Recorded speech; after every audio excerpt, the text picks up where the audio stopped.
is week 2 of the Artist's Way, recovering a sense of identity. You know, it's only been 2 weeks, but between this week and last week, week 1, it's gotten a lot harder. Week 1 was easier than I really was expecting, and this week, a lot of things came up that really challenged me. I'll go into all of that later. I just kind of want to go over some key points on chapter 2, just a bunch of stuff that really resonated with me. What are you doing?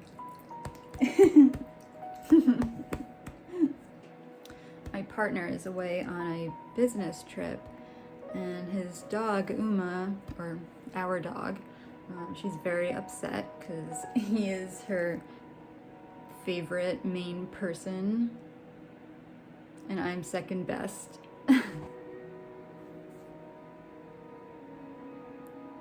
So recovery has ebbs and flows. It's rarely ever straightforward.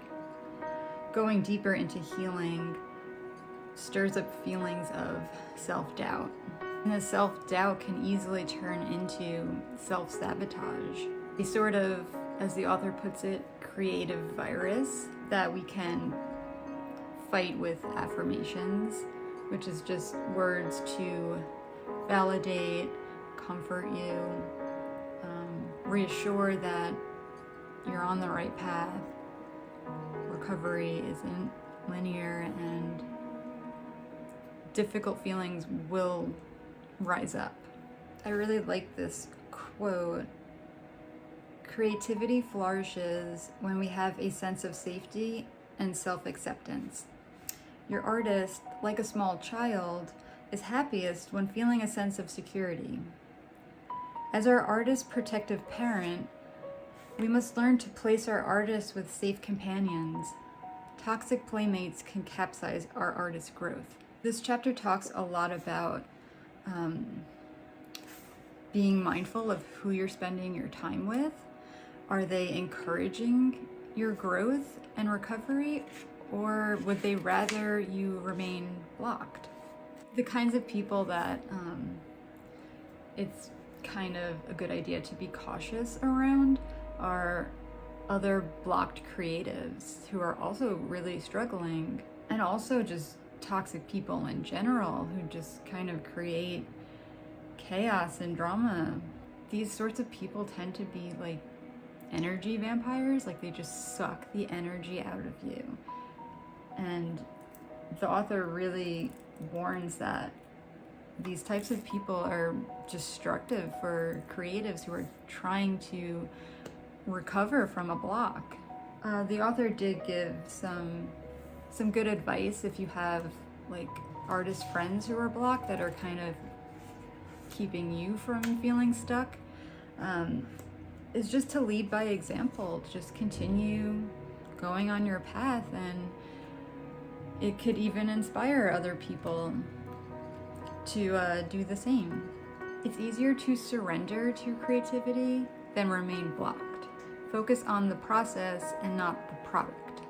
I've always had trouble with this kind of thing, like focusing on the end result, the end art piece, and kind of being very judgy towards it, like judging it that it's not great, my skill isn't quite there for my vision, and my skill just didn't match up, which is sometimes that happens, where you get a vision for an art piece, you're not quite sure how to execute it because you've never done it before, and then you realize that your skill set just isn't quite there yet. And the approach of quantity over quality, I think, is a useful tip. The more you practice and make more art, the better you'll get. So it's always best to not like judge the quality, because the more that you do it, the quality will eventually get there. Creative recovery is an exercise in open-mindedness, setting aside skepticism and leaving the door of opportunity a little ajar. and just seeing what comes through the door. It was kind of always my MO for my past self to automatically slam the door on just good things that came my way. You know, opportunities that probably would have never came by again. When the universe tries to gift us with something to propel us forward on our path, as a blocked creative, your reflex is automatically to, shut that door, just because of fear. Fear of the unknown is something that I've struggled with a lot, and that fear would be a reoccurring thing that would hold me back. The author suggests to try to leave the door a little bit open, and little by little just open up the door a little bit more for things to come through, and to not block the doorway. Okay, so on to why this week was particularly challenging for me. This past weekend, I took a little road trip to Philly to visit my best friend who had just recently moved. They needed some moral support with unpacking and all that. I made the critical error of leaving way too late in the day and pretty much just drove into Philly rush hour traffic. And it's been a long time since I lived in a city and used to all the chaos. It's even been a long time since I've driven in that type of environment. For the past 5 years, I've lived in the country in a very, rural area where there's not much traffic, not as many people. When I finally got to my destination, I had to just sit in my car for a bit to just take a breather. I was kind of not quite panicking, but a lot of anxiety from just being in close quarters with cars and just feeling like I'm trapped. I do think it was really good for me to, really take myself out of my comfort zone, which is, the countryside, the mountains. I would like to make more of an effort to expose myself to these type of experiences of just kind of challenging myself. As uncomfortable as it was, being in that crazy traffic, kind of thankful for the perspective that it gave me. I think it's a good idea that I kind of venture out into cities more often and kind of expose myself to new experiences, new people, new places, new food. I will say I love living in the country. I love being in the mountains. It's definitely my preferred place to live. It's just, I love the peacefulness. I love the wildlife. It's just I love it. And when I got home, I felt this immense sense of gratitude that I love where I live. I love my life with my partner and all of our animals. It was also just really awesome to spend some time with my best friend. I was happy to be that source of support for them. Weird that in this chapter, there was a lot talked about with self-doubt and self-sabotage. It coincided with how I was feeling. I felt a lot of self-doubt this week. Kind of just questions kind of coming up should I really be doing these YouTube videos? Am I even doing it right? Whatever that means. Will these videos just be super boring for people? Will people just not even care? Am I doing this all for nothing? These videos do take a lot of energy away from me. I am very introverted, so talking in front of a camera is a lot for me. I get really drained from doing it. And there are times when I can feel the anxiety rise up in me as I'm filming. and it's very uncomfortable. I become out of breath sometimes. It's also the reason why there are so many like edit cuts to my videos, because I have to take a break here and there because it becomes too much, and then I'll get so anxious that I'll kind of lose my train of thought and just total blank. So these videos, it's a challenge for me to even make like a short video.